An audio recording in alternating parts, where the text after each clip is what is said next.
What's going on, everybody? So I'm gonna talk about the bannings today. We'll do a couple openings, and as you can see, I have a lot of stuff on my desk here. I'm gonna say what my opinion is on it and everything, how I think it'll impact the format and all that, and what I think about it from a financial standpoint. As someone who actually has a lot of product which is impacted by this, and this isn't even all the singles which I used to have in decks. I sold quite a bit of it through TCG already, just because I don't see any point in holding it at this point, or keeping it for decks. These all came out of decks that I had. I have roughly like 14 to 15 commander decks, and I like to play at a pretty high power level. So hence why I think originally I have a picture on my phone, but I had 8 mana crypts and I had 8 lotuses, and I think a total of 5 dock sides, 5 or 6 dock sides. Keeping one copy of each, just for the hell of it, if things ever do get reversed. So I have that one copy, and I'll let you guys know how I'm gonna handle this moving forward, as far as it goes, like building decks and everything. And yeah, so I'll just get right into it. I do stream on Whatnot, anywhere between like 1 to 2 times a week right now. I hope to ramp that up. But if you do want to check us out on there, I do have a link down below. We'll be doing some mystery booster breaks today for mystery booster 2. And you'll get a free $15 credit if you use the link down below and you're not signed up. So yeah, that being said, let's get right into it. So my opinion on the bans, I think overall, I think they were good choices for the format. I don't think that was the issue. Um, I think they were very problematic, especially as someone who sometimes plays in a 1v1 tournament. I think it just leads to a complete snowball effect where you don't even have a chance with things like, turn one land mana crypt, you get Soul Ring, Arcane Signet, you jeweled Lotus, cast your commander, and things like Tavesh Rog, where you can just instantaneously refill your hand with 3 cards, Minsk and Boo, and a bunch of other commanders, which essentially have Draw Italian coming out on turn one. And even though there are other ways to turn one these commanders, it reduces the chance of that happening by banning these cards. The reason for that is that commander is a singleton format. So that's all I'm going to really say on that. I think it's going to open up some room for other commanders to come into the, you know, basically come out of retirement. I think control decks are going to dominate for a little bit because it's going to slow down the gameplay overall, because the redundancy of that fast mana in the deck is not going to be there. And when they don't ban Soul Ring, it just reduces the chance of that turn 1 2 mana. And some people argue, why was Soul Ring not banned if Mana Crypt was banned? And they say it's just as good. And then I ask them the question, um, if you had the complete choice, if you were in a commander game and you wanted either your Soul Ring or your Mana Crypt in your hand on that opening hand, the answer is always going to be the Mana Crypt, because that one additional mana on turn 1 is so much stronger on that turn 1 play, and that's where Mana Crypt really shines. So I'm not upset with the bans, the choices of the banned cards. I'm more so upset with how Wizards handled it, and that's why I have all this product here on the table. I am, as you guys know, I stream on Whatnot. I have no affiliation with Wizards, and I started this business on my own, and I have to carry a backstock of product. That's just the reality of how Magic works, because I don't know what's going to go up and I don't know what's going to go down. It has nothing to do with investing or anything like that. It's more so to protect myself as a seller, and so that I can always offer competitive prices. If I try to react to the market going up, then I end up paying a much higher market price, and I can't offer my customers a more competitive price. Um, a good example of that is Lost Caverns of Ixalan. I had bought a master case of these to hold on to so that I can have them available for my customers a while back, and they eventually climbed to 330, and I was always able to offer competitive pricing. And as a business, I had no clue that Mana Crypt was gonna go onto the ban list, nor did I have any idea that Jeweled Lotus was gonna go on the ban list, which I also have a master case of Commander Masters, which I was holding. And that being said, it's not even the issue of businesses being impacted, but more so the fact that there are players who are impacted. Now, for me, it sucks. Like I said, I had a ton of these cards. I think, obviously for me financially, it was a big blow. And is it gonna like completely cripple me? No, but I do have a friend, for example, who just picked up a card for their brother for their birthday, which was a Mana Crypt. I had helped them find one for a pretty decent deal. I think at the time like 160. Crypts were going for around 200, and this was just like 2 months ago, I believe.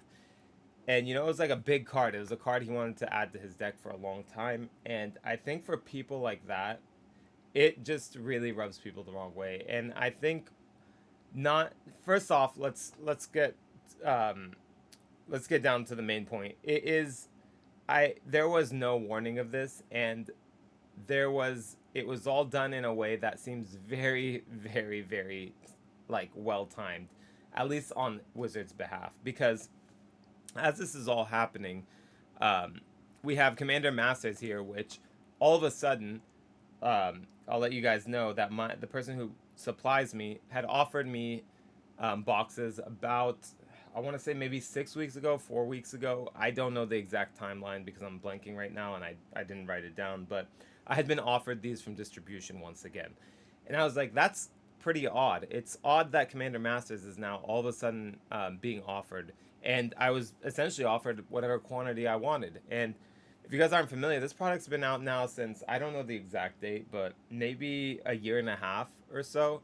So usually you don't see these huge restocks of collector boxes that are in that time frame.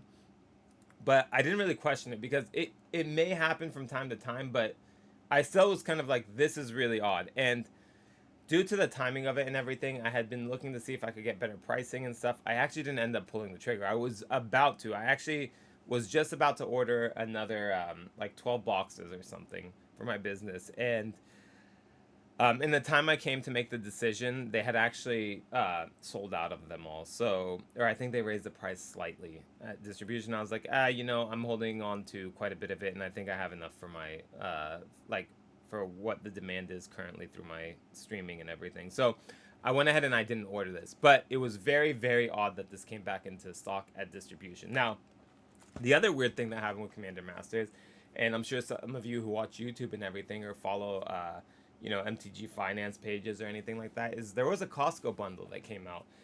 This Costco bundle, I saw it at my Costco about 2 weeks ago, maybe 3 weeks ago.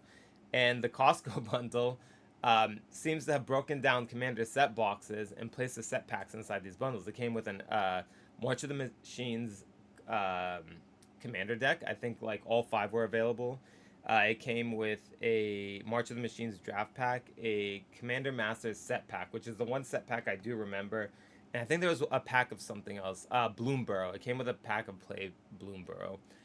And I was like, man, that's crazy. And it was $43 at my Costco at least. I don't know what the pricing was at everybody else's Costco, but I was like, that is a crazy deal because at the time, Commander Masters set packs, which was carried by the Jeweled Lotus, were going for like $17, $18 on TCG Player. So just extracting that Commander Masters set pack, you're already recovering almost half the value of the entire kit. So very, very odd timing on that. And then simultaneously, we see Festival in a box right here, which I have here on the on top here. And we see that I'm gonna take these off camera just to make some more room here. But we see Festival in a box go on sale. It sells out, and Wizards provides the following in it. Let's open this up. And as many of you may know, here's the Festival in the box. You get your cards there. You get your little legends. And lo and behold, you get a Commander Masters collector pack and a Lost Caverns of Ixalan collector pack. And both these sets are carried by two banned cards. One being the Mana Crypt and one being the Jeweled Lotus. So I think that's where my issue lies, and I think it creates a huge distrust between Wizards and its player base. I think there is immense collateral damage in that sense, and there could have easily, I was watching Commander Quarters this morning, there could have easily been a watch list. There could have been something to let players know, like, hey, buyer beware, like he says, Commander Quarters. If you're planning to purchase these, there's a chance that they may get banned. But the reason that, and I know that a lot of people think this is a conspiracy theory, but Rudy also says, honestly, that timing is phenomenal by Wizards. It is immaculate. There's no other way to say it because every single product which was impacted by this in the last few years that Wizards probably still had on hand. Now, outside of this, you have Commander Legends, which was carried mainly by the Jeweled Lotus currently. I know there's a couple hits in there, like Jessica's Will that's been climbing and Commander Play, and you still have the Mana Drain in there. But all the newer product all of a sudden was getting dumped on the market in immense amounts through a bunch of different avenues. It wasn't just a Commander Masters collector box appearing at distribution. It wasn't just the Costco bundle being sold. It wasn't just the festival in the box being sold. It was multiple sources dumping these products. And when you do that as a company, that's when you create distrust in from your customers. And I think WotC has done that. You know, like I said, if you want to believe it's a conspiracy theory, or you want to just think that WotC was really good at timing this ban, um, it was it was extremely horrible for stores, for the customers, and for anyone else who may have had something to do with this. Because at the end of the day, you have to evaluate the financial value of this game, because it costs a ton of money to play this game. This game is not cheap to play. Magic the Gathering is by far probably the most expensive hobby I've ever had. And I've done some pretty expensive hobbies. Like I used to race go-karts and stuff like that. And I would say this is on par with that, which is insane. It's cardboard. And you know, to not respect your players, to not give them a warning or give them a heads up that, hey, these are the cards that maybe we're viewing on the ban list. The only person who would be impacted by that is, you know, WotC, because it would now cause Ixalan to sell a little bit slower from distribution. It would now cause people to probably slow down on these festival in the boxes, because they're evaluating this festival on the box based off of the Commander Master Collector pack in there. They're evaluating that they're also getting an Ixalan pack, that there's a chance to hit the Mana Crypt in. And you you sold out of the festival in the box, and you obliterated the value or the resale potential for those items to try and recover for the people who just wanted the mystery booster box. And this is all announced. I'll let you know. I got my festival in the box. I live on the West Coast, and it always arrives a little bit later. But this was announced before I even got my festival in the box. So a lot of people didn't even have time to react to this. Um, so yeah, I think that is where WotC and the rules committee really dropped the ball. It was a really shitty thing to do to people, and I think there was a lot of discussion of allowing WotC to move this product before it was essentially kind of considered like a toxic product. Now, at the end of the day, I don't think these products are going to suffer in the long term. Lost Caverns maybe a little bit, because really there's not that many cards that hold a shit ton of value within the product. But things like Double Masters, which, this contained the dock side. Mana Crypt is now, Mana Vault now, as a result, is recovering from that. So, or is not recovering, but just shooting way up. And I think it may come down just because the prices are getting to be a little bit unreasonable. But,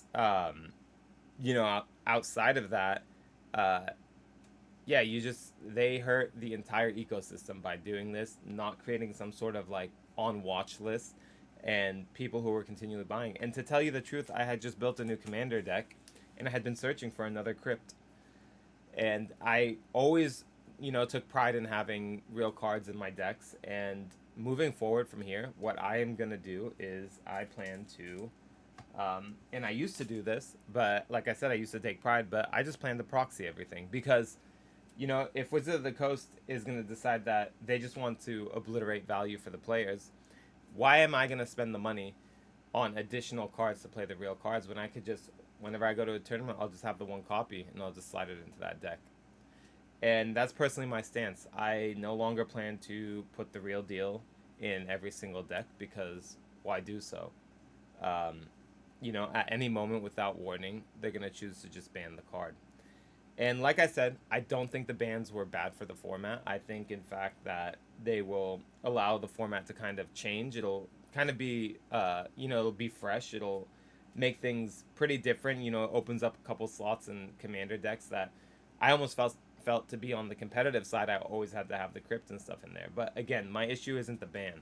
My issue is how they went about it, how they made no effort to help warn the players or put it on a watch list, and how they just, honestly, everyone was blindsided by it, including people of the CAG. So that is how I feel about this. What I think of it. I wanted to make the video just because these have all been sold already, and they have to go out through TCG Direct. If you guys want to support me on there, I do sell on TCG Player.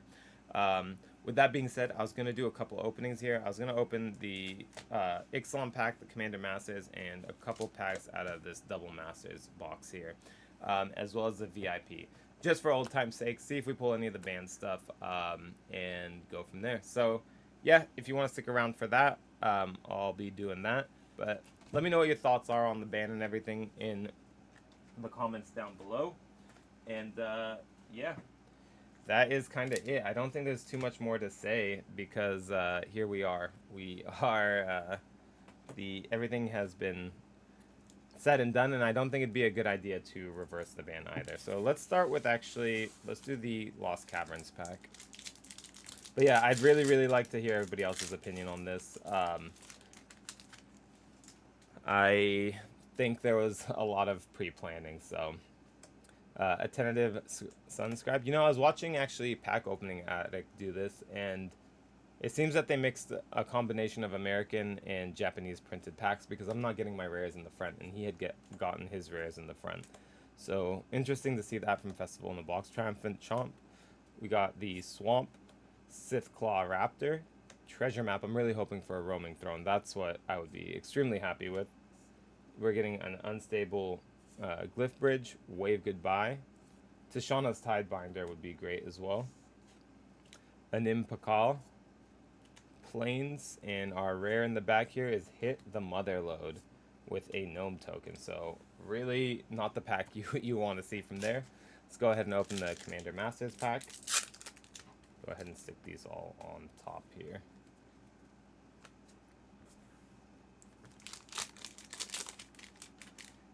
But yeah, so that is really my entire opinion on that. Alright, if you guys are familiar with Commander Masters, they can be extremely brutal packs. Counterspell in foil, we'll leave that there. Ulamog's Crusher, I run this in my Zul'Doc deck. I'm going to start doing deck techs on some of my decks here on the channel, so if you guys want to see that, let me know. Thrawn Dynamo in foil, always happy to see one of those, and I actually like running these lands in my decks as well. Kemba, Ka Regent, Kodama's Reach in the Borderless, a Borderless Counterspell, getting a Sith Claw for the rare, a Kaikar, ooh, this pack is not it so far, a Spark Shaper Visionary, and we are going to finish it off with a rare, a Kindred Dominance. So that was the pack. Not the greatest. Oh, and a Champion's Helm. I thought that was it for the rares. So Champion's Helm in the back. Also not a good rare. But that is that. Kindred Dominance being our biggest hit out of that pack. So I'm going to try and keep these a little bit organized just because when I go to do sorting, it'll make my life a little bit easier. So now for the Double Masters VIP. I probably should have brought my razor for this. So this is actually the second Double Masters VIP I've ever opened. I decided to open this just because, you know, Mana Crypt is now banned, so why not? If I was ever going to open one, why not do when Mana Crypt's banned? So, for old time's sake. I actually don't know what happened to the value of Double Masters VIP, especially because this set actually, the Crypt was the biggest hit, but I know Mox Opal and Chrome Mox are holding some value. So here is the VIP. Open this up. You always do get the cool lands out of here.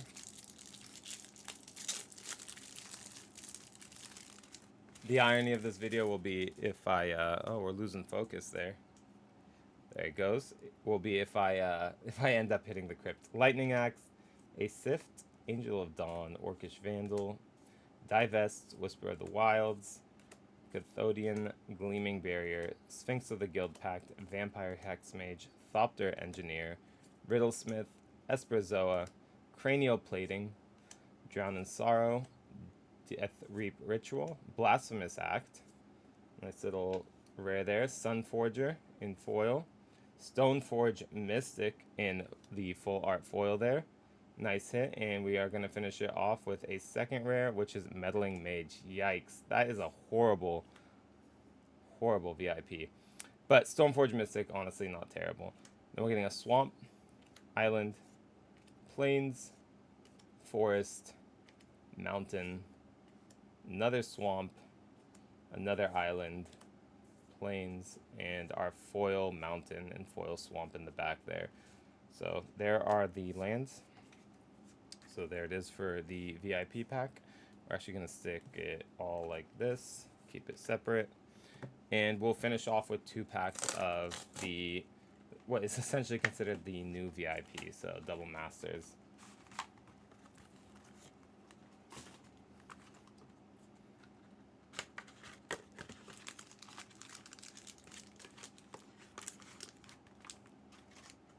All these singles will be available on my TCG player.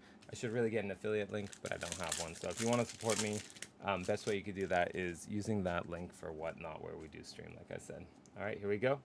Bloodfolk Connoisseur, Liliana's Elite, Oink Bondkin, Tower Gargoyle, Quasali Wall. I remember absolutely enjoying the hell out of opening this product during the time. Quasali Pride Mage, Bloodbraid Elf. We have Drogskull Reaver, a Liliana of the Last Hope in the full art, and a Grim Flayer in the etch slot. Supreme Verdict. And we're going to finish it off with the Elemental token. So, Grim Flayer was always a feels bad there.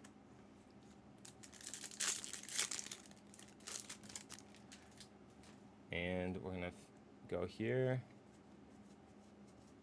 Kind of slow down at our borderless. Unearth. We're getting a foil Unearth. A Mentor of the Meek in borderless foil. First rare, Oracle of Moldiah, not bad. These have been climbing, actually. A Force of Negation, very nice hit there in the full art. A Conqueror's Flail in the etch. I believe Conqueror's Flail has been recovering, although I don't know with that new Assassin's Creed reprint here. And then going to finish it off with a Mimeoplasm. Yikes. And that is it. So those are the products that were all impacted. Always buy the singles, because that was a horrible opening overall. But thank you guys for watching. I hope you guys appreciate the video. If you think I could do anything to improve, I know the setup isn't the best. I'm actually in the process of moving and hope to improve it. But if you guys do have constructive criticism, I do appreciate it. Just leave it down below. If you didn't like the video, thumbs down. If you liked it, thumbs up, subscribe, and I'll catch you all in the next video.